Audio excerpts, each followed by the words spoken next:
خوش نصیب لوگ وہ جن کو نصیب ہو صحبت اللہ۔ راہ ولی میں وہ تاثیر دیکھی، بدلتی ہزاروں کی تقدیر دیکھی۔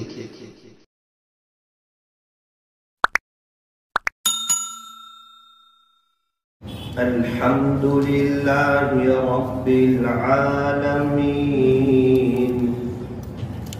حمدا کثیرا طیبا مبارکا فیہ کما يحب ويرضى۔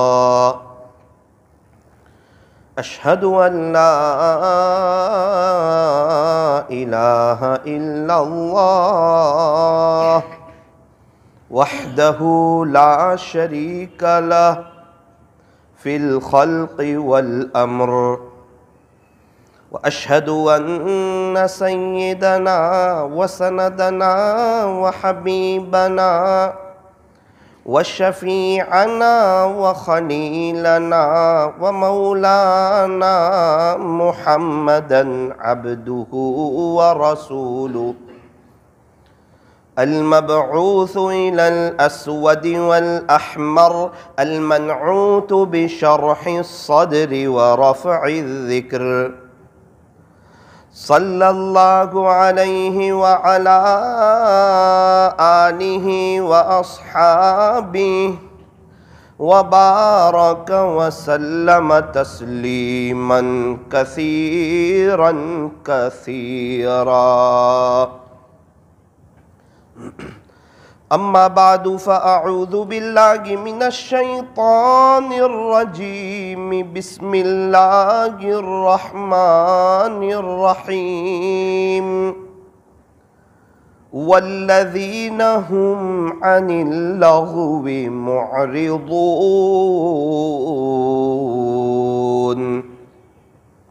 صدق اللہ مولانا العظیم۔ وقال النبي صلى الله عليه وسلم ذكر الله شفاء القلوب، وصدق رسوله النبي الكريم، ونحن على ذلك لمن الشاهدين والشاكرين، والحمد لله رب العالمين۔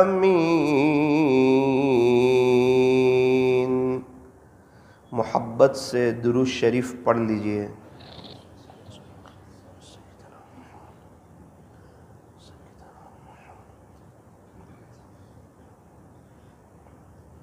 بزرگان محترم،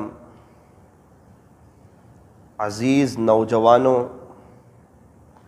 اور پردے میں بیٹھ کر سننے والی میری محترم دینی ماؤں اور بہنوں، یوں فرمایا کہ وقت جو ہیں یہ بہت بڑی دولت ہے، بہت قیمتی سرمایہ ہے، کیونکہ جو وقت ہاتھ سے چلا جائے وہ دوبارہ لوٹ کر آتا نہیں ہے۔ میری زندگی کے 31 سال گزر گئے، میں جتنی کوشش کروں، محنت کروں، چاہے جتنی مرضی پیسہ خرچ کروں، ساری رات تہجد میں روؤں تڑپوں، لیکن یہ 31 سال واپس آنے والے نہیں ہیں۔ آپ میں سے کسی کے 25، 30، 35، 40، 45، 50، 60 سال گزر گئے، لیکن یوں فرمایا کہ گیا وقت پھر ہاتھ آتا نہیں، مرا بیل گھاس کھاتا نہیں۔ بھائی ایک جانور ہے، وہ مر جائیں، اب وہ اپنا چارہ کھا نہیں سکتا، ابھی ہمارے سامنے دنیا بھر کی قیمتی نعمتیں رکھی جائیں، ہم استعمال کر سکتے ہیں، کھا سکتے ہیں، اس سے فائدہ اٹھا سکتے ہیں، لیکن اگر ہمارا انتقال ہو جائے پھر چاہے 100 قسم کی ویرائٹیز رکھی ہوں، ہم اس سے فائدہ نہیں اٹھا سکتے۔ جب وقت چلا جائے گا، جب میں اور آپ دنیا سے چلے جائیں گے، اس وقت تو قبر میں بہت زیادہ افسوس ہونے والا ہے کہ کاش میں بھی کچھ وقت اپنے اللہ کے لیے نکال لیتا، آخرت کو بنا لیتا، اللہ سے صلح کر لیتا، اللہ سے دوستی کر لیتا، اللہ سے یاری لگا لیتا۔ 1 پارہ پڑھتا تھا، کچھ 1.5 پارہ پڑھ لیتا، 1.5 پارہ پڑھتا تھا، 2 پارے پڑھ لیتا، تھوڑا سا میں بھی پابندی سے اللہ کے راستے میں وقت لگا دیتا، مہینے میں 3 دن چلا جاتا۔ اللہ کے راستے میں وقت لگانے والے 2 قسم کے لوگ ہیں۔ ایک وہ لوگ ہیں جو ہمارے بڑوں کی چاہت کے مطابق، ترتیب کے مطابق وقت لگاتے ہیں، اور ایک وہ لوگ ہیں جو اپنی سہولت کے مطابق وقت لگاتے ہیں۔ 2 قسم کے لوگ ہیں۔ جو ترتیب سے وقت لگاتے ہیں ان کی تو تربیت ہوتی ہے، ان کا وقت صحیح گزرتا ہے۔ ایک وقت آتا ہے اللہ تعالیٰ ان کی دنیا بھی بناتے ہیں اور آخرت بھی بناتے ہیں۔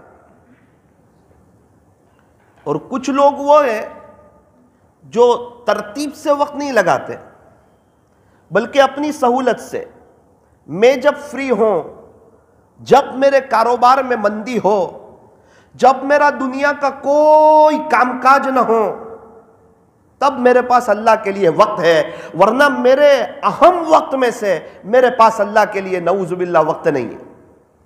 یوں فرمایا ان کو برکت تو مل جاتی ہے، تربیت نہیں ہوتی ہے۔ اچھا، وقت دونوں کا گزر جاتا ہے۔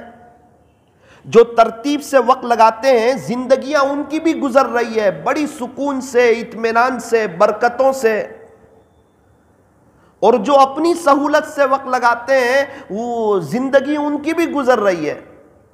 یوں فرمایا یہ زندگی تو گزر جاتی ہے، یہ وقت کسی کے لیے رکتا نہیں، وقت تھمتا نہیں، اس لیے فرمایا وقت کی قدر کرو۔ اگر کوئی انسان کچھ کرنا چاہتا ہے، اللہ کو راضی کرنا چاہتا ہے، بڑے پیمانے پر آخرت کی تیاری کرنا چاہتا ہے، اس عاجز کی ایک بات یاد رکھنا، جب تک وقت کی قدر نہیں کرو گے وہاں تک کوئی بڑا سرمایہ ہاتھ نہیں لگنے والا۔ جتنے اللہ والے ہیں یہ سب وقت کی بڑی قدر کرتے تھے، بہت زیادہ اپنے وقت کو وصول کرتے تھے۔ ان کا پورا ایک نظام الاوقات بنا ہوا تھا وقت کو وصول کرنے کا۔ یوں فرمایا کہ 1 سیکنڈ کی قدر ان سے پوچھو جن کا 1 سیکنڈ کے لیے ایکسیڈنٹ ہوتے ہوتے بچ جاتا ہے۔ گزر رہا تھا، 1 سیکنڈ کے لیے بڑا ایکسیڈنٹ ہوتے ہوتے بچ گیا، یا تو بائک پر ہو یا کار پر ہو یا چل کر جا رہا ہو، بالکل قریب سے بس گزر گئی 1 سیکنڈ کے لیے۔ اس کو پوچھو 1 سیکنڈ کتنی قیمتی ہے؟ مجھے بہت اچھی طریقے پر یاد ہے کہ سورت میں ایک مسجد میں مجھے جمعہ میں بیان کے لیے آنا تھا۔ تقریباً کرناٹک کے سفر سے واپس ہو رہا تھا، شاید مسجد ہیرا میں۔ 30 سیکنڈ کے لیے میں ٹرین چک گیا۔ بس میرے سامنے سے ٹرین گزر رہی ہے، اتنا ہے کہ لوگوں نے مجھے آواز دی کہ نہ ابھی نہ بیٹھو، گرنے کا خطرہ ہے۔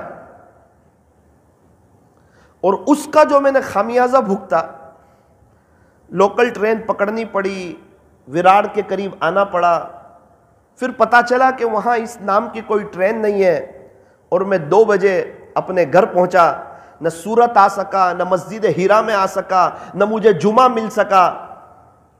اس وقت احساس ہوا 30 سیکنڈ کتنی قیمت رکھتی ہے انسان کی زندگی. ایک بزرگ کا ایک ملک کا سفر تھا تو تقریباً وہ 1 منٹ کے لیے فلائٹ چک گئے. وہ کیسے چکے؟ فلائٹ کھڑا ہوا ہے، سیٹ بھی ان کی بک ہے، ٹکٹ بھی ان کے پاس موجود ہے، آگے کا پورا پروگرام بھی بنا ہوا ہے، بس یہ ہے کہ فلائٹ کا ڈور کلوز ہو گیا. حضرت ریکویسٹ کر رہے ہیں، منت سماجت کر رہے ہیں، اسے سمجھا رہے ہیں، بھائی صاحب بہت اہم پروگرام ہے، آپ کی بڑی مہربانی ہوگی اگر آپ جو ہے فلائٹ کا دروازہ کھول دیں. آپ کو کس کو جواب دینا ہے؟ میری سیٹ بھی بک ہے، ٹکٹ بھی میرے پاس ہے، میرا لگیج بھی اس فلائٹ میں جا چکا ہے، آپ کی بڑی مہربانی ہوگی، آپ بتائیں میں کیا کر سکتا ہوں. کہا کہ سر پہلے آپ سے ہم معافی چاہتے ہیں، آپ جتنا مرضی خرچ کرو، جو مرضی کرو، ایک قاعدہ ہے سرکار کا کہ فلائٹ کا ڈور ایک مرتبہ کلوز ہو جائے پھر وہ اوپن نہیں ہوا کرتا، مفتوح نہیں ہوا کرتا، کھلا نہیں کرتا. آپ جتنی مرضی ہمیں سمجھا لیں، جتنی مرضی آپ منت سماجت کر لیں، جتنی مرضی آپ ریکویسٹ کر لیں، یہ فلائٹ کا دروازہ اب آپ کے لیے نہیں کھل سکتا. جن دنوں میری اور آپ کی آخری گھڑیاں ہوگی، ملک الموت آ جائیں گے اور جب روح قبض کرنے لگیں گے، اس وقت انسان تڑپ رہا ہوگا، کانپ رہا ہوگا، اس کو پتا ہے اب نتیجہ آنے والا ہے سامنے. ایگزام میں پتا نہیں چلتا ہے، انسان پنکھے کے نیچے بیٹھا ہوتا ہے، صحیح لکھے غلط لکھے دونوں دیکھنے میں برابر لگتے ہیں، لیکن یہ بات ضرور ہے صحیح لکھنے والے کو یہ پتا ہوتا ہے کہ انشاءاللہ جب ریزلٹ آئے گا نا تو کامیابی قدم چومے گی، اور غلط لکھنے والے کو یہ پتا ہوتا ہے ابھی تو میں بیٹھا ہوا ہوں پنکھے کے نیچے، آرام سے ہوں، کوئی بے عزتی نہیں ہو رہی ہے، کوئی بولنے والا نہیں ہے، لیکن چونکہ اسکول میں محنت سے پڑھا نہیں تھا، ٹیوشن گیا نہیں تھا، اپنی مستی میں مست تھا اور وہاں کے رولز کو فالو نہیں کیا تھا، میں رات میں پڑھنے نہیں بیٹھتا تھا، اس لیے میرا ریزلٹ برا آنے والا ہے.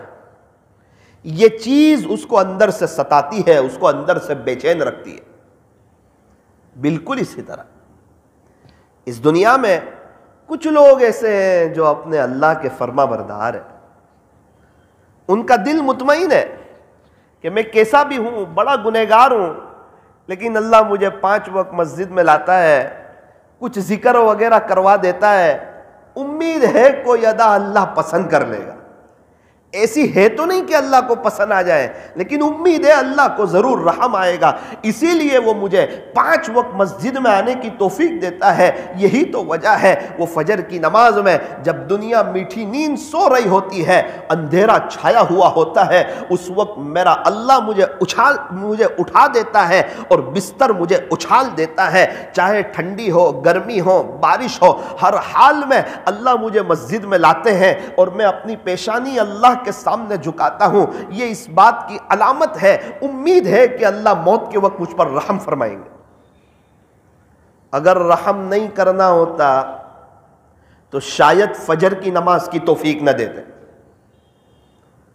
ظہر کی نماز پڑھنا آسان ہے، ایک ماحول بنا ہوا ہے، دکان کا ماحول ہے، شیڈیول ہے، ابا بھی کہتے ہیں چل بیٹا تو اس مسجد میں پڑھ لے، میں یہاں پڑھ لوں گا، ملازم سے بھی کہتے ہیں آپ کو یہاں پڑھنی ہوگی.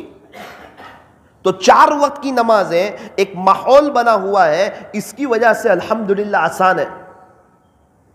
لیکن فجر کی نماز جہاں انسان کو کوئی نہیں دیکھتا، وہ اور اس کا اللہ، رات کی تنہائی ہے، میٹھی نیند آ رہی ہے، فجر کی نماز میں بہت زیادہ میٹھی نیند آتی ہے، اور وہ ایسی میٹھی نیند ہوتی ہے جو انسان کو الارم بند کرنے پر مجبور کرتی ہے. شیطان بھی بڑا چالاک ہے، یہ نہیں کہتا تو فجر کی نماز چھوڑ دے، وہ یوں کہتا ہے جماعت کے وقت میں 10 منٹ باقی ہے، بس تو 10 منٹ آرام کر لے، وہ 10 منٹ کی تشکیل کرتا ہے. اور یہ 10 منٹ کی تشکیل میں ہماری سنت تب ہوتی ہے جب فجر کی نماز کھڑی ہوتی ہے. حالانکہ نماز کھڑی ہو اس وقت سنت پڑھنا ایک مستقل مسئلہ ہے. آپ کہیں گے کہ امام ابو حنیفہ رحمت اللہ علیہ کے یہاں تو آخری قاعدہ ملنے کی امید ہو تب بھی فجر کی سنت پڑھ لینی چاہیے. وہ کبھی کبھار ہو تب، اس کی عادت بنا لے تب نہیں. ایک چھوٹا گناہ بھی بار بار کرنے سے بڑا گناہ ہو جاتا ہے. یہ تو بندہ اس کی عادت بنا لیتا ہے کہ 10 منٹ تک میں امام صاحب کے پیچھے کھڑا رہوں، اس سے تو بہتر ہے کہ میں 2 رکعت سنت اطمینان سے پڑھوں اور قاعدے میں شریک ہو جاؤں اور 2 منٹ میں پھر سلام پھیر کر میں اپنے گھر پہ چلا جاؤں. پہلے زمانے میں منافقین لوگ بھی مسجد میں آتے تھے. پیارے نبی کے زمانے میں ایسا ماحول بنا ہوا تھا کہ منافق کی بھی ہمت نہیں ہوتی تھی کہ وہ نماز چھوڑ دے.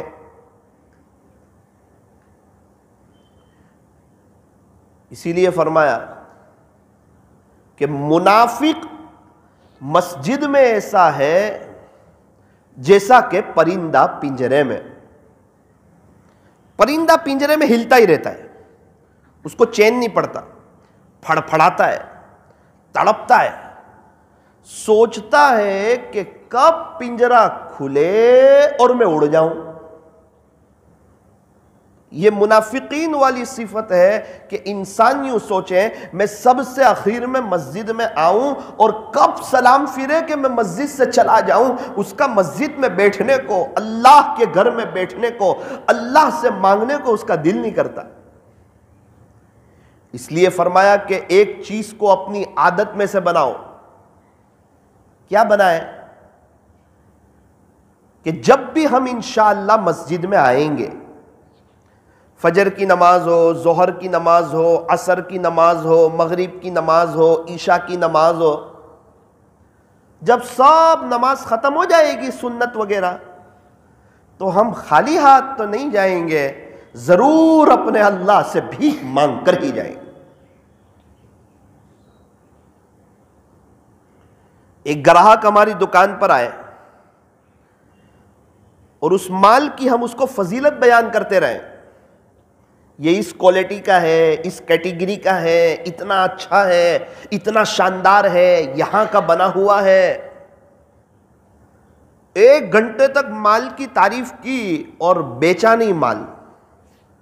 تو دکان والے کہتے ہیں یہ اچھا سیلس مین آدمی نہیں ہے، یہ سمجھدار نہیں ہے. سمجھدار تو تب ہوتا جب 10 منٹ بات کر کے مال بیچ دیتا، پیسہ لے لیتا اور کچھ منافع حاصل کر لیتا. اسی لیے کہتے ہیں کہ یہ بات بڑی اچھی کرتا ہے لیکن چیز بیچنے کی صلاحیت اس کے پاس نہیں ہے. پھر اس کا شمار سیلس مین میں نہیں ہوتا ہے، پھر وہ آدمی چائے لانے کے کام لگتا ہے، کانچ کی صفائی کے کام لگتا ہے، گھڑی والنے کے کام لگتا ہے. سب سے زیادہ دکان میں کام بھی یہی بندہ کرتا ہے، سب کی زیادہ بولی بھی یہی بندہ سنتا ہے، سب سے زیادہ پریشان بھی یہی ہوتا ہے اور سب سے کم تنخواہ بھی اسی کی ہوتی ہے. صبح سب سے جلدی یہی دکان پر آتا ہے، سب سے اخیر میں یہی جاتا ہے. ساری قربانیوں کے باوجود اس کی تنخواہ 5000. کیوں؟ دل دماغ استعمال نہیں کرتا ہے، صرف ہاتھ استعمال کر رہا ہے.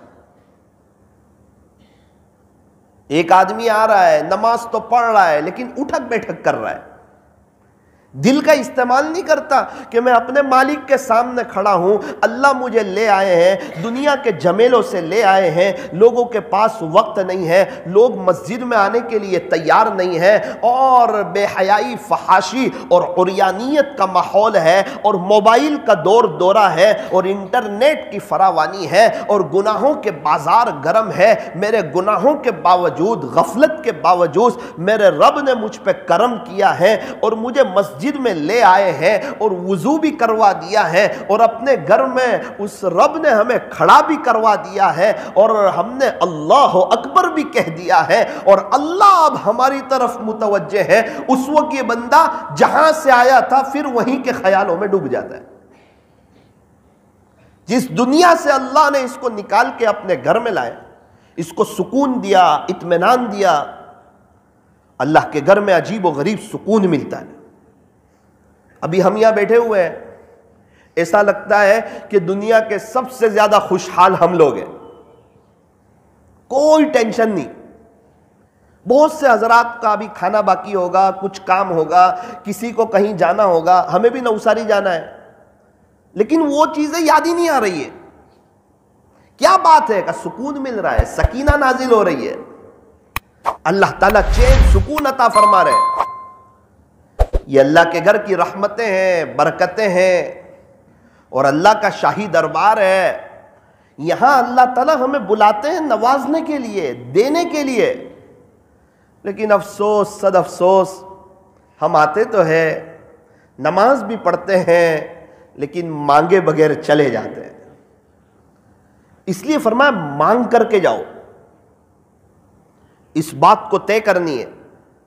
یہ جو اصلاحی مجلسیں ہو رہی ہے، یہ جو بیانات ہو رہے ہیں، اس کا بنیادی مقصد یہ ہے کہ جو بات ہم سنیں اس پر عمل کرنے کی کوشش کریں، کچھ بات اپنے پلو میں باندھ لیں اور لے کر کے جائیں کہ آج کی مجلس میں بیان کیسا ہوا اس پر مجھے توجہ نہیں دینی۔ بیان ہمیشہ اچھا ہی ہوتا ہے، اللہ کے دین کی بات کبھی بھی بری ہوتی نہیں ہے، وہ کوئی بھی آدمی کرے، اللہ کے دین کی بات تو اچھی ہوتی ہے، لیکن مجھے عمل کرنا ہے، مجھے اپنی زندگی کو چینج کرنا ہے، مجھے اللہ کی طرف آنا ہے، رجوع اللہ اور انابت اللہ کرنا ہے۔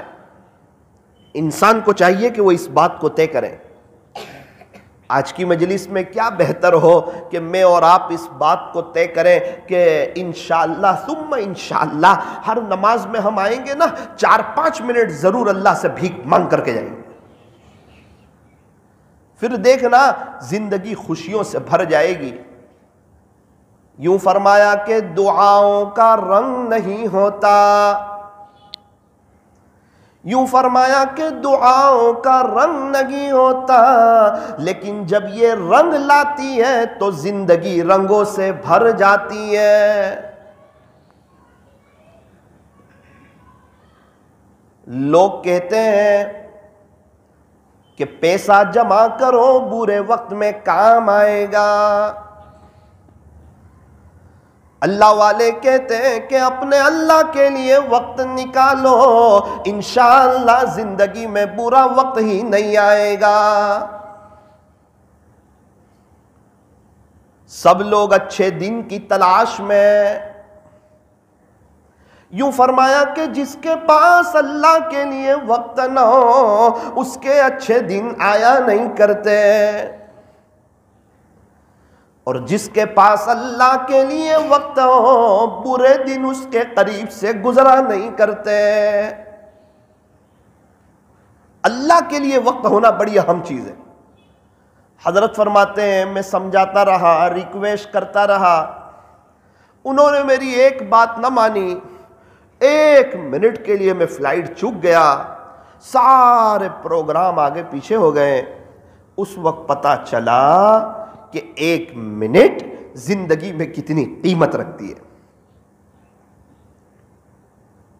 جس ماں کے یہاں بچہ 1 مہینے پہلے آ جاتا ہے، 9ویں مہینے آتا، صحیح سالم ہوتا، تندرست ہوتا، بے عیب ہوتا، کوئی تکلیف نہیں ہوتی، اس کو کانچ کی پیٹی میں رکھنا نہیں پڑتا، سانس کی تکلیف نہیں ہوتی، لیکن پتہ نہیں کیا ہوا، اچانک درد ہوا، 1 مہینے پہلے بچہ آ گیا، بچہ کمزور ہوا، کوئی عیب دار ہوا، اس ماں کو پوچھو پوری زندگی اس کو صدمہ رہتا ہے، کاش 1 مہینے بعد اور بچہ آیا ہوتا۔ اور سال کی قدر ان سے پوچھو جو بیچارے فیل ہو جاتے ہیں اور انہیں وہ سال دوبارہ ریپیٹ کرنا پڑتا ہے، ان سے پوچھو۔ ہمارے ڈابھیل میں ایگزام ہوتی ہے، امتحان ہوتا ہے عالم کلاس میں، اس میں ایک عجیب و غریب شرط ہے، کوئی بچہ سپلیمنٹری پر اپنا نام نہیں لکھ سکتا۔ اگر کسی نے نام لکھ دیا تو یہ مدرسے کی طرف سے بہت بڑا جرم شمار کیا جائے گا، اور ہو سکتا ہے اسی وقت اس بچے کو مدرسے سے نکال دیا جائے۔ نام نہیں، وہ محتمم صاحب اس کو بتا دیں گے کہ تیرا نمبر 68 جب بھی تیری سپلیمنٹری آئے تیرے صرف 68 نمبر لکھنا ہے، 68 لکھنا ہے اور کچھ نہیں، تاکہ جو استاذ پرچے چیک کر رہے ہیں ان کو یہ نہ پتا چلے کہ یہ بچہ کون ہے، یہ میری خدمت کرتا ہے وہ ہے یا کون ہے، یہ میرا بیٹا ہے یا کون ہے، یہ میرا رشتہ دار ہے یا کون ہے، یہ پہلی صف کا بچہ ہے یا کون ہے، اس کو کچھ نہیں آتا یہ وہ بچہ ہے یا کون ہے، کچھ پتا نہ چلے۔ کبھی ایسا ہوتا ہے ایک بچے کو بہت کچھ آتا ہے، ایک دن اس کی چھٹی ہوئی تھی، وہی سوال ایگزام میں آ گیا، اب اس کو وہ سوال آتا نہیں۔ استاذ کو پتا چل جائے تو استاذ کیا سوچتے ہیں کہ یہ بچہ تو جو ہے بڑا ہوشیار ہے، وہ تو ایک آدھ غلطی سے اس کو نہیں آ رہا ہے، اس لیے اس کو اچھے نمبر دے دو۔ اور جس بچے کو کچھ نہ آتا ہو، ایک دن کا سبق اس نے اچھی طرح سنا ہو، وہی سوال آ گیا ایگزام میں، تو استاذ کیا سوچے گا کہ یار یہ تو اس کو تو کچھ یاد نہیں ہوتا، یہ تو ایک آدھ سوال اس کو آ گیا، اس کو کم نمبر دو۔ حالانکہ استاد ایسا کرتے نہیں، لیکن ایسا ہو سکتا ہے۔ اس احتمال کی وجہ سے ایک قاعدہ بیان کیا کہ یوں فرمایا کہ سپلیمنٹری پر اور جو پرچہ لکھ رہے ہیں اس پر محتمم صاحب نے جو نمبر لکھ دیا ہے وہی لکھنا ہے، اس کے علاوہ کا نمبر لکھنا یوں فرمایا کہ جرم شمار ہوگا۔ اسی لیے ہم نے دیکھا ڈابھیل میں جب بھی رات میں آنکھ کھلے کلاس کی لائٹیں چل رہی ہوتی ہیں، بچے پڑھ رہے ہوتے ہیں۔ ایگزام کے وقت میں آپ 4 بجے چلے جاؤ، بچے پڑھ رہے ہیں، رات کو آپ 1 بجے چلے جاؤ، بچے پڑھ رہے ہیں، درس گاہوں کی لائٹ چل رہی ہے، صبح کی نماز کے بعد آپ نظارہ دیکھو، کوئی کسی سے بات کرنے کے لیے تیار نہیں، پتا ہے کہ میں فیل بھی ہو سکتا ہوں، چاہے میں کتنا ہوشیار ہوں، میرا 1 سال بگڑ بھی سکتا ہے۔ نتائج کا اعلان ہوتا ہے، حضرت مفتی محمود صاحب باڈولی دامت برکاتہم کرتے ہیں، بچے اتنے ٹینشن میں ہوتے ہیں، آپس میں یہ بات چل رہی ہوتی ہے کہ آج تو قیامت صغریٰ قائم ہو گئی، چھوٹی قیامت آ گئی۔ اخیر تک یہ پتہ نہیں چلتا کون بچہ پاس ہے یا فیل ہے۔ ایک ٹینشن ضرور آتا ہے، اتنی بات ضرور پتہ چلتی ہے کہ 70 بچے ہیں، 70 بچے ہیں، اوپر جو انعام پہنچا ہے وہ 60 کا پہنچا ہے، اس کا مطلب 10 بچے فیل ہیں۔ جو پاس ہوا اس کو انعام ملے گا، جو فیل ہوا اس کو انعام نہیں ملے گا۔ سارے بچے ٹینشن میں ہوتے ہیں، ہوشیار بچے، سمجھدار بچے ٹینشن میں ہوتے ہیں کہ کہیں وہ فیل ہونے والوں میں ہمارا نام نہ ہو۔ اور خدا نہ خواستہ جو 10 بچے فیل ہوئے ہوتے ہیں، جب ان سے ملاقات ہوتی ہے اور وہ جب روتے ہیں تڑپتے ہیں، ہم کیا منہ بتائیں گے ہمارے امی ابو کو؟ اب کلاس کے ساتھیوں سے ہم الگ ہو جائیں گے، ہمیں 1 سال بگاڑنا پڑے گا، یا تو ڈابھیل چھوڑ کے کہیں جانا پڑے گا۔ اور جس نے ڈابھیل میں پڑھائی کر لی ہو، جو گجرات کا دیوبند سمجھا جاتا ہو، پھر وہ بندہ ڈابھیل چھوڑ کے کہاں جائے؟ حضرت مفتی احمد خان پوری صاحب دامت برکاتہم کی صحبت چھوڑ کے وہ کہاں جائے؟ ایسے اللہ والوں کی آمد چھوڑ کے وہ کہاں جائے؟ تو ہمیں بہت اچھی طریقے پر معلوم ہے کہ 1 سال کی قدر ان سے پوچھو جو بیچارے فیل ہو جاتے ہیں اور ان کا سال بگڑ جاتا ہے۔ اس لیے میرے عزیزو، یہ زندگی بڑی قیمتی ہے، زندگی کی قدر قبرستان والوں سے پوچھو، جو آج مر چکے ہیں، انتقال کر چکے ہیں، ان کی فیملی موجود ہے، ان کے پراپرٹی موجود ہے، ان کی دکانیں موجود ہیں، ان کے کاروبار موجود ہیں، لیکن ایک ایک سبحان اللہ کے محتاج ہو گئے، ایک ایک روپیہ صدقہ کرنے کے محتاج ہو گئے، ایک ایک پائی ثواب کے محتاج ہو گئے۔ ان کے بچوں کے پاس، ان کی فیملی کے پاس، ان کے گھر والوں کے پاس اب وقت نہیں ہے، گھر کی صفائی کی ضرورت ہے اور دکان چلانے کی ضرورت ہے۔ ان کے بیٹے مشغول ہیں، اپنے بچوں کو اللہ کا دین سکھایا نہیں، انہیں دیندار اور نیک بنایا نہیں۔ آج ان کے بچے ان کو یاد کرنے کے لیے تیار نہیں۔ اس لیے فرمایا کہ زندگی کی قدر ان سے پوچھو جو بیچارے قبرستان میں ہیں، اللہ کو پیارے ہو چکے ہیں۔ اللہ تبارک و تعالی ہمیں وقت کی قدردانی کرنے کی توفیق اور سعادت نصیب فرمائے۔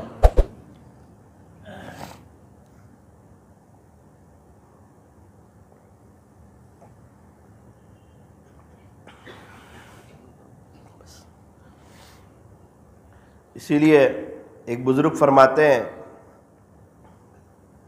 غنیمت سمجھ زندگی کی یہ بہار کہ آنا نہ ہوگا یہاں بار بار۔ فرمایا ابھی جو زندگی ہے، جو سانس چل رہی ہے، توبہ کا دروازہ کھلا ہوا ہے، نیکیوں کا موسم چل رہا ہے، اس کو غنیمت سمجھو۔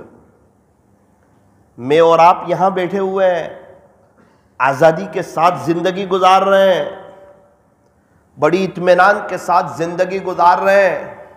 ایک بڑا طبقہ ہے یہاں بیٹھے ہوئے لوگوں میں سے، بڑی بڑی بیماریوں سے اللہ نے بچایا، پیسوں کے ٹینشن سے اللہ نے بچایا، اے سی والے کمرے میں اللہ میٹھی نیند سلاتا ہے، دسترخوان پر بہت قسم کی نعمتیں ان کے سامنے موجود ہوتی ہے، ان کے پاس بائک ہے، کار ہے، پہننے کو اچھے کپڑے ہیں، گھر والے ہیں، ساری نعمت ہے، اور وہ ہسپتال میں بھی نہیں ہے، وہ آئی سی یو روم میں بھی نہیں ہے، وہ جیل میں بھی نہیں ہے، وہ پریشانی میں بھی نہیں ہے، وہ حالات میں بھی نہیں ہے، وہ تکلیفوں میں بھی نہیں ہے، ان کے آس پاس کوئی دشمن بھی نہیں ہے، بڑے اطمینان سے زندگی گزار رہے ہیں۔ پھر بھی اگر وہ آخرت کی تیاری نہ کریں تو بہت بڑے افسوس کی اور بہت خسارے کی بات۔ وقت کا ہونا، صحت کا ہونا، فراغت کا ہونا، یہ اللہ کی بڑی بڑی نعمتیں ہیں، اور جو وقت کی قدر کرتا ہے اللہ تعالیٰ اسے ترقی عطا فرماتے ہیں، اس کی دنیا بھی بنتی ہے، اس کی آخرت بھی بنتی ہے، اس کے وقت میں برکت بھی ہوتی ہے، اور جو وقت کی قدر نہیں کرتا نا اس کے وقت میں برکت ہوتی نہیں ہے۔ ابھی لوگ کہتے ہیں نا یار، مدرسے کے بچوں سے کہتے ہیں، ہمیں بھی لوگ کہتے تھے، جمعرات کے دن ہم جب نوساری آئیں تو ہمیں دیکھ کر لوگ کہیں ارے جمعرات آ گیا، بولے پتہ ہی نہ چلا، ہفتہ کیسے گزر گیا، پورا ہفتہ ختم ہو گیا، جمعرات کا دن آ گیا، آپ کو دیکھ کے ہمیں تو پتہ چلا جمعرات آ گیا، ابھی تو گئے تھے ابھی آئے۔ ارے اس کو پوچھو جو بیچارہ دال چاول کڑی کھچڑی کھاتا ہے، کیسے اس کا وقت کیسے گزرتا ہے، اس کو پوچھو، کیسے جمعہ کی رات نکلتی ہے، سنیچر کا دن کیسے آتا ہے، صبح کلاس میں نیند آ رہی ہو وہ کیسے اپنے آپ پہ کنٹرول کرتا ہے، 4 گھنٹے استاذ کے سامنے ادب سے بیٹھتا ہے۔ ہم تو 1-1.5 گھنٹہ بیان میں بیٹھتے ہیں، وہ 4 گھنٹے، استاد آئے استاد چینج ہوئے، استاد آئے استاد چینج ہوئے، استاد آئے استاد چینج ہوئے، فوراً کھانا، اگر اس وقت کھانے پر نہ جائے 15 منٹ لیٹ ہو جائے تو اس کو کھانا نہ ملے، گھر تھوڑی ہے اس کا۔ کھانے کے بعد کہا بھی تھوڑی دیر آرام کرنا، کتنی دیر؟ 1 گھنٹہ 5 منٹ 10 منٹ، اس کے بعد اٹھانے کے لیے آئیں گے تو اٹھ جانا، اگر وہ اس وقت نہ اٹھے تو بڑا مسئلہ ہے۔ اور ہر بندہ 5-10 منٹ پہلے مسجد میں چاہیے، سنت پڑھنی، آپ دیکھیں تو ہر جگہ سے ذکر کی آواز آ رہی ہوتی ہے، ہر بچے کے ہاتھ میں قرآن ہوتا ہے، کسی کی مجال ہے کیا اس کی رکعت چلی جائے؟ وہی پہلے رکعت جانے نہیں دے گا، اس کو پتا ہے میں 50 استادوں میں سے کس کس کو جواب دوں گا۔ اب نماز کے بعد 2:15 بجے 2:30 بجے کلاس شروع ہو جائے گی، استاد آ جائیں گے، یہ 15 منٹ میں قریب میں ہوٹل ہے وہاں بھی جانا ہے، چائے بھی پینی ہے، اور یہ 15 منٹ میں 1000 میں سے 700 بچے چائے پیئیں گے لائن میں کھڑے رہ کر کے، اور پھر انہیں اپنی کلاس میں بھی جانا ہے اور استاد سے پہلے بھی پہنچنا ہے، اور پہنچنے کے بعد فوراً پڑھائی شروع ہوگی، اور یہ 2 گھنٹے ان کو پڑھائی کرنی ہے۔ ایسے ہی کوئی عالم بن جاتا ہے، علماء ایسے ہی تیار ہو جاتے ہیں، 9 سال ایسے ہی گزر جاتے ہیں مدرسے میں۔ ان کو پوچھو ایک ایک دن کیسے گزرتا ہے، ہاں ان کو بڑا سکون بہت ہوتا ہے، بہت مزے والی لائف ہوتی ہے، اجتماع میں اچھا لگتا ہے نا 2 دن، وہ سب چیز اس کے وقت پر ہو جاتی ہے، اتنے سب لوگ ہیں، سب کو کھانا بھی مل جاتا ہے، چائے بھی مل جاتی ہے، اللہ کا ایک نظام ہے دینی کاموں میں، پتہ چلتا نہیں، کسی کا کام رکتا نہیں، کسی کو تکلیف ہوتی نہیں۔ اب عصر کے بعد باہر جا رہا ہے، اسی میں اس کو گاؤں سے دودھ لانا ہے، مغرب کے بعد فوراً جیسے ہی سنت وغیرہ پڑھ لی فوراً کلاس میں، ورنہ محتمیم صاحب باہر آ جائیں گے ابھی، اور کلاس میں جا رہا ہے، استاذ کی نگرانی شروع، اب کتنی دیر پڑھائی ہوگی؟ کا 2 گھنٹے۔ کیا کرنا ہے؟ کا صبح 6 گھنٹے جو پڑھایا نا اس کی تکرار کرنی ہے۔ اب چھٹی ہو گئی، اذان ہو گئی عشاء کی، 20 منٹ کے بعد نماز کھڑی ہوگی، اسی میں فارغ ہونا ہے، اسی میں وضو کرنا ہے، اور نماز کھڑی ہو اس سے پہلے اسی میں 1000 بچے کو پہنچنا ہے۔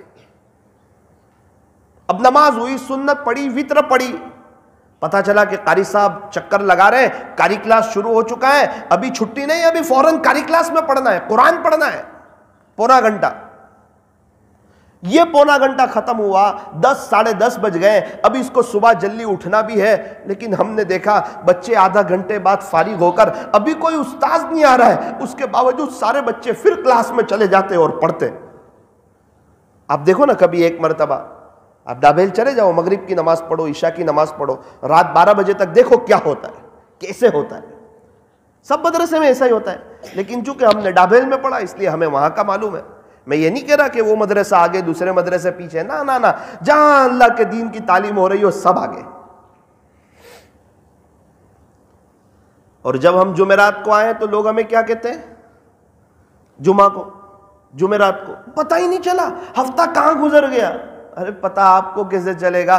ان کو پوچھو جن کا مدرسے میں ہفتہ گزرا ہے، ان کو پتہ چلا ہے ہفتہ کیسے گزرا ہے۔ ہمیں پتہ چلتا ہے پہلے ہی روزے میں ایک دن بہت اچھی طریقے پر، جلدی افطاری کا وقت آتا ہی نہیں ہے تو کیسا برکتی دن ہو جاتا ہے۔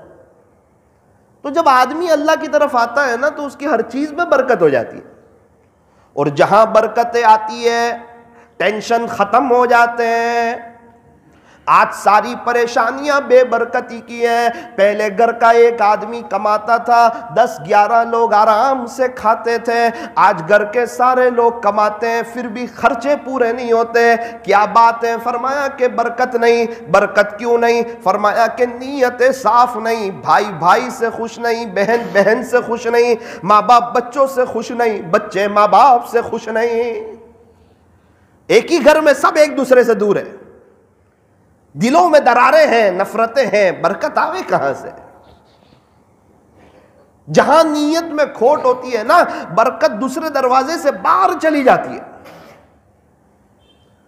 10,000 کمانے والے کا بھی پیسہ نہیں بچتا، اور لاکھ کمانے والے کا بھی پیسہ نہیں بچتا، اور 10 لاکھ کمانے والے کا بھی پیسہ نہیں بچتا، اور جن کے کروڑوں کے شو روم ہیں ان کا لاکھوں کا ویپاری کو دینے کا قرضہ ہوتا ہے، اور اس کا ٹینشن سر پہ سوار ہوتا ہے۔ جب نیتوں میں کھوٹ آتی ہے اللہ تعالیٰ ایسے بندے کو مشغول کر دیتے ہیں، مجبور کر دیتے ہیں، دنیا کے حوالے کر دیتے ہیں، اس کو پھانس دیتے ہیں۔ ایک بچے نے اپنے ابا سے کہا کہ ابا برکت کس کو کہتے ہیں؟ اس کے والد صاحب اس کو گھر کے حمام میں لے گئے اور گیجر بتایا اور کہا بیٹا 28 سال ہو گئے یہ بگڑا نہیں، بند ہوا نہیں، ابھی تک گرم پانی آ رہا ہے، اس کو برکت کہتے ہیں۔ ڈابیل میں ایک استاذ کے یہاں ہم گئے تو وہ اپنے کچن میں لے گئے، ان کے پاس گیس کا بوتل تھا، مجھے بتایا کہ مولانا صاحب 6 مہینے ہو گئے یہ ختم نہیں ہوا۔ میں نے کہا کیا بات کرتے ہو، کیسے ختم نہیں ہوا؟ آپ کے یہاں اتنے مہمان آتے ہیں، میں کئی دفعہ تو آیا، ختم کیسے نہیں ہوا؟ بولے جو سمجھ میں نہ آوے اسی کو تو برکت کہتے ہیں۔ یہ آپ کو سمجھ میں نہیں آ رہا نا، آپ کے دماغ میں نہیں آ رہا، اس کو برکت کہتے ہیں مولانا۔ اچھا، تیل کا ڈبہ بتایا، مجھے کہا الحمدللہ 5 مہینے ہوئے یہ بھی ختم نہیں ہوا۔ دیکھتے نہیں ہیں، اندر سے نکالتے رہتے ہیں، بولے بسم اللہ بول کے نکالتے ہیں، کہاں سے ختم ہوگا؟ کتنے لوگ ہیں ان کو جب پیسے ملتے ہیں بسم اللہ بول کر کے لیتے ہیں اور یوں کہتے ہیں اللہ ان پیسوں میں برکت ڈال دے، اللہ ان کے پیسوں میں برکت ڈال دیتا ہے۔ 5,000 میں برکتیں ہو جاتی ہے، 10,000 میں برکتیں ہو جاتی ہے۔ کتنے لوگ ہیں مہینے میں لاکھوں روپے کماتے ہیں، بسم اللہ بول کے لیتے نہیں اور اس سے زیادہ کی فکر میں رہتے ہیں، اپنے اللہ سے خوش نہیں ہوتے، ان کے ان پیسوں میں برکت نہیں ہوتی۔ مائیں بہنیں سن رہی ہے، ان سے بھی کہنا چاہتا ہوں جب ان کو خرچی ملے تو بسم اللہ بول کر کے لیں اور یہ دعا کریں کہ اللہ ان پیسوں میں برکتیں ڈال دیجئے، انشاءاللہ برکتیں ہمارے گھروں پر راج کرے گی انشاءاللہ۔ ایک بادشاہ کا ایک جگہ سے گزر ہو رہا تھا، پانی کی پیاس لگی، ایک شخص کا انار کا باغ تھا، کہا کہ ذرا مجھے جوس پلا دو نا انار کا۔ بادشاہ تھا نا، باپ نے اپنی بیٹی سے کہا بادشاہ سلامت کو انار کا جوس پلا دو۔ اس نے ایک انار توڑا، اس کو نچوڑا، پورا گلاس بھر گیا اور بادشاہ سلامت نے جوس پیا، بڑا شاندار مزیدار پر لطف۔ بادشاہ تو جھوم گیا کہ یار یہ تو میری حکومت میں یہ باغ تو میرا ہونا چاہیے تھا اور اس کا مالک تو میں ہوتا اور کم سے کم ٹیکس تو ضرور ہونا چاہیے تھا۔ اتنا قیمتی باغ اور اتنے قیمتی انار اور اتنا اچھا جوس یہ تو میری ملکیت میں ہونا چاہیے تھا۔ کہا بڑا اچھا ہے، اور ایک گلاس پلا دو۔ اب انار کو توڑا، نچوڑا، گلاس بھرتا نہیں، دوسرا انار لائے، اس کو نچوڑا، داڑم، گلاس بھرتا نہیں، تیسرا انار کو لائے، نچوڑا، 3 انار 3 داڑم کا جوس نکالا، تب جا کے ایک گلاس بھرا۔ بادشاہ سلامت نے وہ جوس پیا تو وہ کھٹا تھا۔ اس نے کہا کہ درخت چینج کر دیا ہے کیا؟ بادشاہ نے اپنی بیٹی سے پوچھا، اس زمانے کی بچیاں بھی سمجھدار ہوتی تھی، بادشاہ نے مالک نے اپنی بیٹی سے پوچھا کہ بیٹی یہ بادشاہ سلامت پوچھ رہے ہیں کہ آپ نے کوئی درخت چینج کر دیا ہے کیا؟ کھٹا بھی ہے اور 3 انار لینے پڑے۔ بیٹی نے فوراً کہا ابو درخت تو چینج نہیں کیا ہے، ایسا لگتا ہے ہمارے بادشاہ سلامت کی نیت چینج ہو چکی ہے۔ فوراً بادشاہ نے توبہ کی۔ اتنا فرق پڑتا ہے، ایک ہی درخت ہے، صرف نیت میں کھوٹ آئی، آگے پورا معاملہ مشکل ہو گیا۔ ابھی بیان چل رہا ہے، اگر یہ اللہ کے لیے ہو تو کہاں لے جائے گا انسان کو؟ اللہ کے بچھڑے ہوئے بندوں کو اللہ سے جوڑنا، اس سے بہتر کس کی بات ہو سکتی ہے جو اللہ کے بندوں کو اللہ کی طرف بلائے؟ اور اگر یہی بیان دکھلاوے کے لیے ہو جائے تو انسان کو کس جگہ پر لے جائے گا؟ اب یہ بولنے سے ہوتا ہے، یہ تو دل کے اندر کا فعل ہے۔ اب بولنے والا تو یہی کہے گا میں اللہ کے لیے بول رہا ہوں، وہ تو قیامت کے دن پتہ چلے گا کس کے لیے بولتے تھے اور کیا تھا اور کیا مقصد تھا۔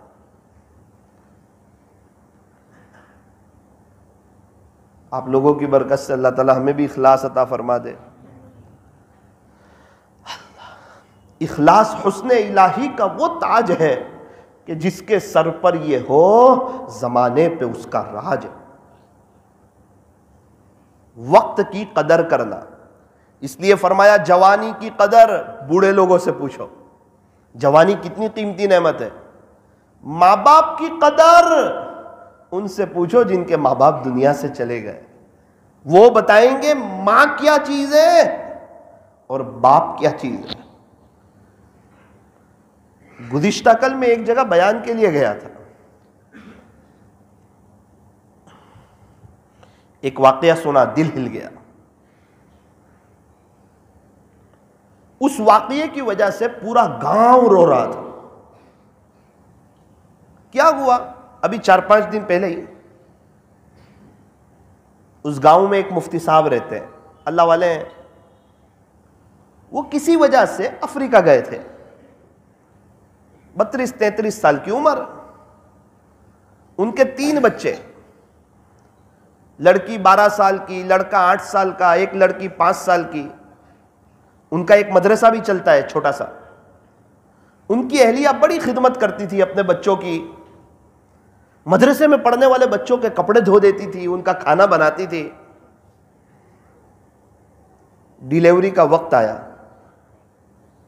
مفتی صاحب تو وہاں ہیں. امی کی طبیعت تھوڑی بگڑنا شروع ہوئی. ماں کی 30 سال کی عمر ہے, جوان ہے. خطرہ محسوس کرنے لگی کہیں میرا انتقال نہ ہو جائے. پہلے بچوں کو تیار کر دیا, انہیں دودھ بسکٹ کھلا دیا, بچوں کو سلا دیا, بچوں کو تکلیف نہ ہو. شوہر تو تھا نہیں, اور جس کو بھی کہیں وہ تو یہی بات کہے نا کہ بھائی وہ تو ایام حمل میں تو تکلیف ہوتی ہے. یہ سمجھ رہی تھی کہ پہلے بھی 3 بچے ہیں, یہ تکلیف کسی اور وجہ سے ہو رہی ہے. اس کے بعد وہ آرام کے لیے لیٹی. جب وہ آرام کے لیے لیٹی تو لوگ باہر نکل گئے کمرے کے. تھوڑی دیر میں آ کر دیکھا تو انتقال ہو گیا. بچوں کو تو پتہ نہیں. مفتی صاحب کو بتایا ایسا ایسا ہوا. اب ایک طرف بیوی بھی نہیں, انتقال ہو گیا, بچے چھوٹے چھوٹے ہیں, معصوم سے بچے ہیں. وہ بھی بے چین ہو گئے. ایک آدمی کل مجھے کار میں رکھنے کے لیے آ رہا تھا. اس نے کہا مولانا مجھے فون آیا مفتی صاحب کا 4:30 بجے, اور کہا کہ ارجنٹ میرے بچے سے بات کراؤ. میں بھی برداشت تو نہیں کر سک رہا تھا, پورا گاؤں رو رہا تھا.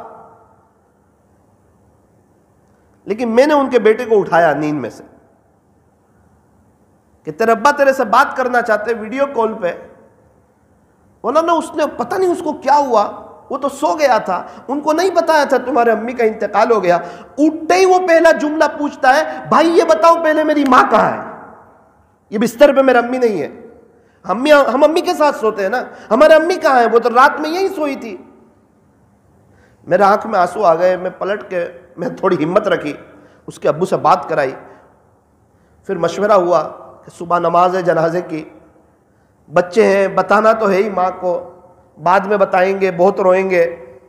بہت سمجھایا بچوں کو, اور بچوں کو بتایا. بہت روئے بچے, بہت تڑپے. نانی نے اور بستی والوں نے بہت مشکل سے انہیں سنبھالا. پھر کہا مولانا اب وقت آیا جنازہ اٹھانے کا. جنازے میں رکھ دیا تھا ان کی اماں کو, بولے ہمارے قریبی رشتہ دار ہوتے ہیں. بیٹی آئی اور وہ جنازے کو پکڑ لیا اور کہنے لگی میری ماں کو لے کے مت جاؤ, بس ایک ہی بات, میرے امی کو لے کے کہاں جا رہے, میرے تو ابا بھی باہر ہے, تم یہ میری ماں کو کہاں لے جا رہے, میرے امی کو مت لے جاؤ. 8 سال کا بچہ تو رو رہا ہے, تڑپ رہا ہے, وہ 5 سال کی بچی رو رہی ہے, تڑپ رہی ہے.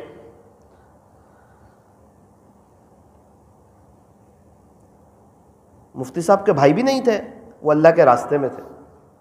انہوں نے بھی کہا کہ میں آ نہیں سکتا ہوں, آپ دفنا دیجئے. مفتی صاحب نے بھی کہا ارجنٹ فلائٹ مل نہیں سکتی, دفنا دیجئے.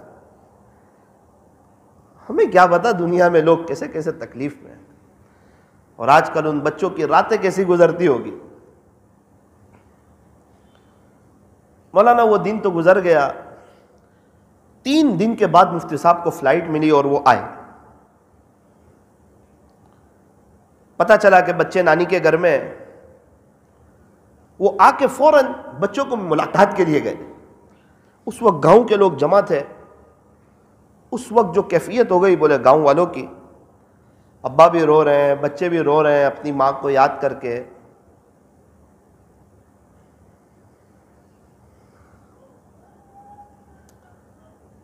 اور ہم سمجھتے ہیں کہ ہم پریشان ہیں.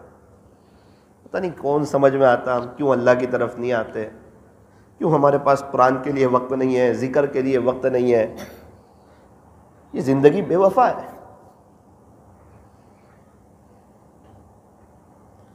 تھوڑی دیر کے لیے اپنی آنکھوں کو بند کیجیے, اپنی گردن کو جھکائیے, مراقبہ کر لیجیے. اندر باہر کی ساری لائٹیں بند کر دیں.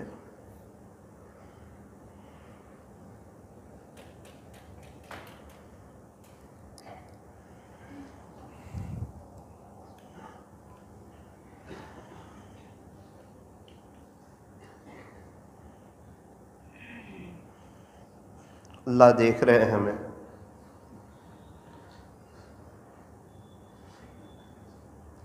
اپنے لیے نہ صحیح ان بچوں کے لیے ہی دعا سبحا دو اللہ کے سامنے. اللہ ان بچوں کے نصیبے بلند کرے، ان کو ماں کا صبر دے. یہاں تو جن کے ماں باپ موجود ہیں وہ سامنے بولتے ہیں، مقابلہ کرتے ہیں، انہیں ماں باپ سمجھ میں نہیں آتے ہیں، ان کے عیب دیکھتے ہیں، ان کی غلطیوں کو دیکھتے ہیں، یوں کرتے ہیں، ہمارے امی یوں کرتے ہیں، ہمارے ابو یوں کرتے ہیں. وہ جب ان کا جنازہ اٹھے گا تب پتہ چلے گا کیا کرتے تھے کیا نہیں کرتے تھے، کون حق پہ تھا. تیرے اندر سمجھ زیادہ تھی یا تیرے باپ کے اندر سمجھ زیادہ تھی؟ تو یہ ابا زیادہ سمجھ میں آئے یا دوست لوگ زیادہ سمجھ میں آئے، وہ وقت بتائے گا. وہی آدمی کل مجھے کہہ رہا تھا مولانا اربوں روپیے ہو نا، ماں نہ ہو تو گھر میں بے چینی لگتی ہے، وہ گھر خالی خالی لگتا ہے.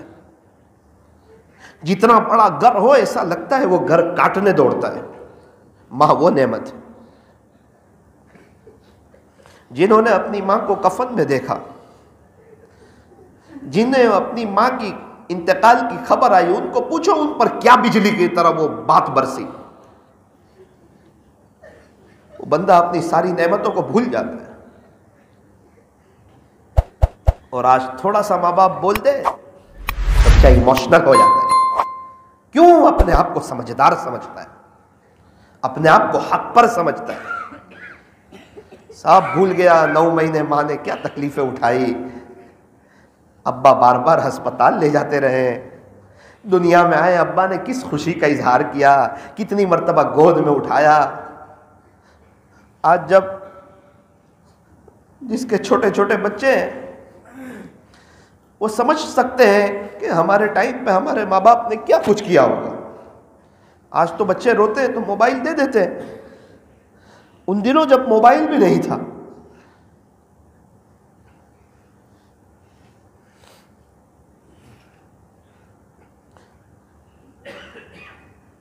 گزشتہ کل جب بیان ختم ہوا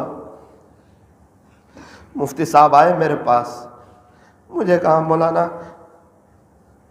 میری اہلیہ کے لیے دعا کرنا، میری ایک چھوٹی بچی ہے 5 سال کی، اس کے لیے بھی دعا کرنا، میرے بچوں کے لیے دعا کرنا، اس کے لیے بھی دعا کرنا. ظاہری بات ہے اس کو ماں کی یاد زیادہ آتی ہے.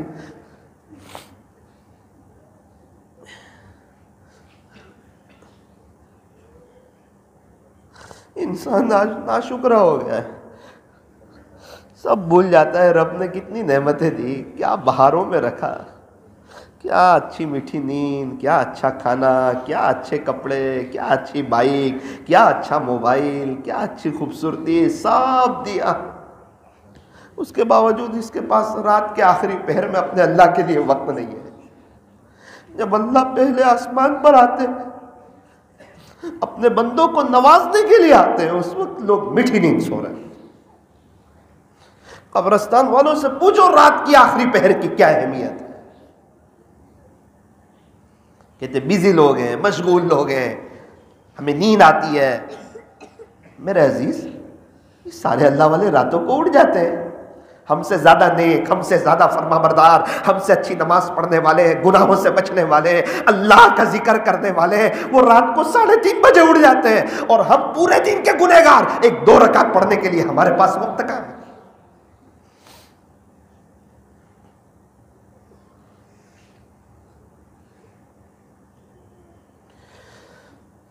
لا الہ الا اللہ محمد الرسول اللہ صلی اللہ علیہ وسلم.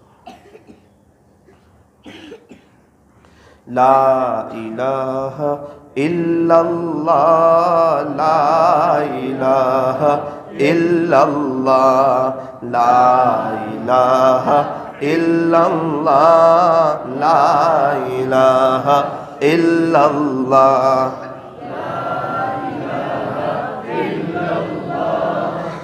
پڑھتے رہیں. زندگی میں کچھ گھڑیاں ایسی بھی ہو کہ روتے ہوئے اللہ کا ذکر کیا جائے.